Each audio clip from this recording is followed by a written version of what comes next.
Assalamualaikum warahmatullahi wabarakatuh. Saya Radiatul Rahmi Ramadhani dengan NIM 2012346.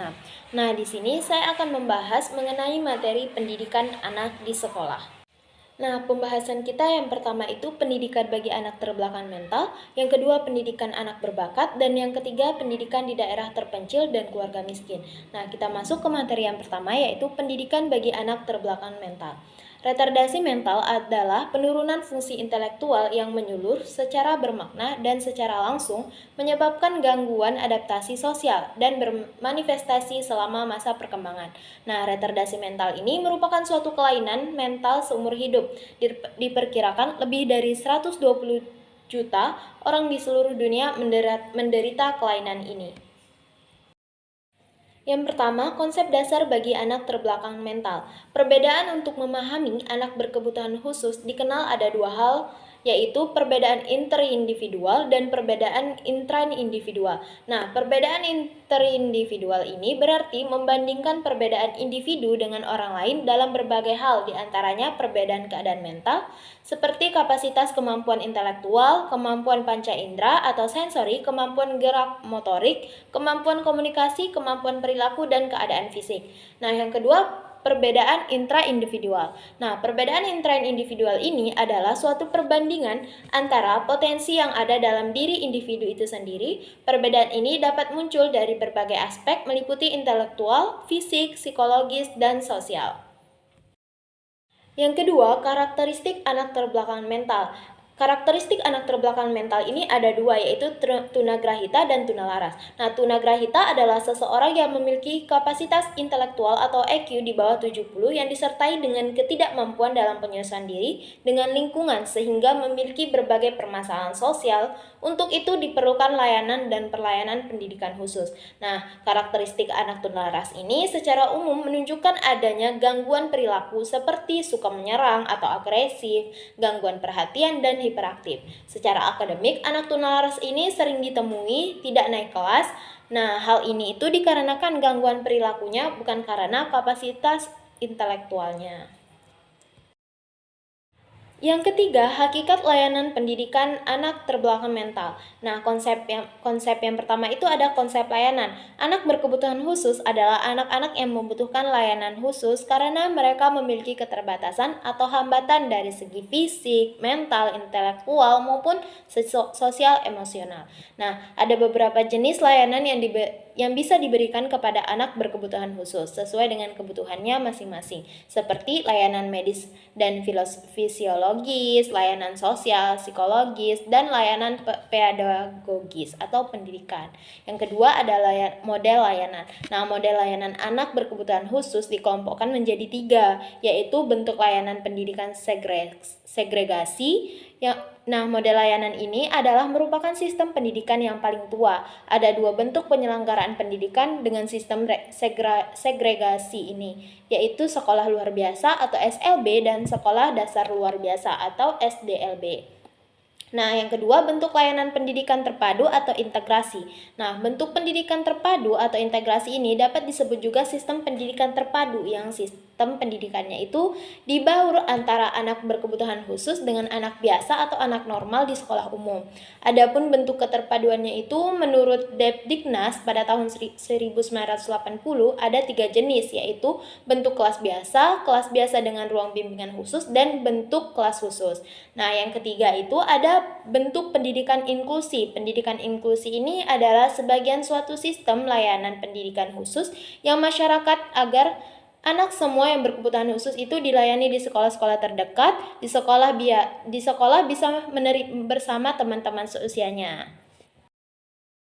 Materi yang kedua ialah pendidikan anak berbakat. Nah, pendidikan anak berbakat ini adalah anak yang memiliki kemampuan tinggi dalam aspek intelektual umum, bakat akademik khusus, kreativitas atau berpikir produktif, kepemimpinan, seni pentas atau seni rupa. Nah, yang pertama itu kita akan membahas tentang karakteristik anak berbakat. Menurut penelitian Terman, pada saat anak berbakat dilahirkan, mereka memiliki berat badan di atas berat badan normal. Dari segi fisik, pada umumnya mereka itu juga memiliki keunggulan seperti terlihat berat dan tinggi badan, koordinasi, daya tahan tubuh, dan kondisi kesehatan pada umumnya. Nah, yang kedua itu model pendidikan anak berbakat. Pendidikan anak berbakat ini bertujuan agar anak menguasai sistem konseptual dalam berbagai mata pelajaran.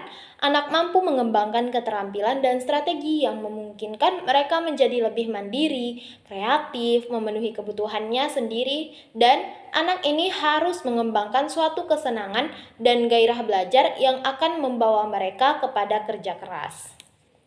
Pembahasan selanjutnya ialah problem anak berbakat. Yang pertama itu banyak anak berbakat mengalami drop out dari sekolah karena mereka tidak memperoleh layanan akademik atau pembelajaran yang mereka butuhkan. Yang kedua itu anak berbakat tidak mendapatkan tantangan dari pembelajaran yang ia peroleh. Dan yang ketiga, 85% itu anak berbakat mengalami underachiever karena mereka tidak memperoleh layanan pendidikan yang diharapkan. Dan yang keempat, mereka itu sering mengalami rasa bosan, kurang bersemangat, frustasi, dan rasa marah dan merasa kurang dihargai. Nah, setelah kita membahas tentang problem anak berbakat, sekarang kita akan membahas tentang prinsip penyelenggaraan pendidikan anak berbakat. Yang pertama itu prinsipnya penerapan kurikulum berdiferensi. Nah, penerapan model pendidikan siswa berbakat yang terintegrasi dalam kelas reguler atau normal, isi kurikulumnya itu harus memuat dan mengakomodasikan ide dan masalah serta tema yang lebih luas, rumit, dan mendalam yang mengintegrasikan ilmu pengetahuan secara melintang dengan sistem pemikiran. Yang kedua itu penciptaan lingkungan belajar yang kondusif. Penyelenggaraan pendidikan anak berbakat perlu didukung oleh penciptaan lingkungan belajar yang kondusif, yang memfasilitasi dan memberikan peluang-peluang bagi anak dalam pengembangan potensinya. Nah, yang ketiga itu penetapan guru yang qualified. Nah, guru yang dipandang cocok bagi pendidikan anak berbakat adalah yang memiliki karakteristik, memiliki kemampuan berpikir logis, rasional, dan produktif, memiliki kreativitas yang tinggi, memiliki pengalaman mengajar yang bermakna, memiliki kemampuan berkomunikasi secara efektif, baik lisan, tulisan, dan mereka itu memiliki pemahaman tentang konsep keberbakatan dan lain-lainnya. Nah, materi yang terakhir ialah pendidikan di daerah terpencil dan keluarga miskin. Nah, pendidikan adalah hak dasar setiap warga negara tanpa memandang lokasi geografis. Namun kenyataannya, pendidikan di daerah terpencil masih menghadapi banyak tantangan. Akses yang sulit, kurangnya tenaga pengajar, minimnya fasilitas, serta keterbatasan ekonomi menjadi hambatan besar dalam menciptakan pemerataan pendidikan di seluruh Indonesia. Nah, faktor penyebab kesenjangan pendidikan di daerah terpencil dan keluarga miskin itu yang pertama, infrastruktur yang tidak memadai. Banyak sekolah di daerah terpencil yang tidak memiliki fasilitas yang layak, termasuk bangunan yang rusak, minimnya akses terhadap listrik, dan kurangnya sarana belajar seperti laboratorium dan perpustakaan. Nah, yang kedua itu kurangnya tenaga pendidik yang berkualitas. Banyak guru yang enggan mengajar di daerah terpencil karena keterbatasan fasilitas dan insentif yang kurang menarik. Nah, yang ketiga itu kendala ekonomi dan sosial. Banyak anak yang terpaksa bekerja untuk membantu keluarga mereka sehingga tidak dapat fokus dalam pendidikan. Dan yang keempat itu keterbatasan akses teknologi dan internet.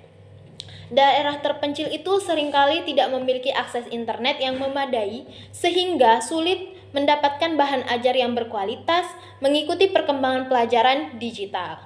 Nah, yang kelima itu orang tua itu kadang menganggap pendidikan untuk anak itu tidak penting. Mereka masih beranggapan bahwa anak tidak ada pentingnya untuk memiliki pendidikan yang tinggi, terutama bagi anak perempuan, karena perempuan nantinya akan mengurus rumah tangga. Dampak kesenjangan pendidikan di daerah terpencil dan keluarga miskin. Yang pertama, rendahnya tingkat literasi dan keterampilan. Anak-anak di daerah terpencil cenderung memiliki tingkat literasi dan numerasi yang lebih rendah dibandingkan mereka yang berada di perkotaan. Hal ini itu berakibat pada kurangnya keterampilan dan yang dibutuhkan untuk bersaing di dunia kerja. Yang kedua, kemiskinan yang berkelanjutan. Pendidikan yang rendah berkontribusi terhadap siklus kemiskinan yang sulit diputus. Yang ketiga, ketimpangan pembangunan. Ketimpangan pendidikan menyebabkan ketimpangan pembangunan antara daerah perkotaan dan pedesaan. Yang keempat itu, menikah muda. Menikah muda merupakan dampak utama dari anak yang tidak mendapatkan akses pendidikan sebagaimana mestinya.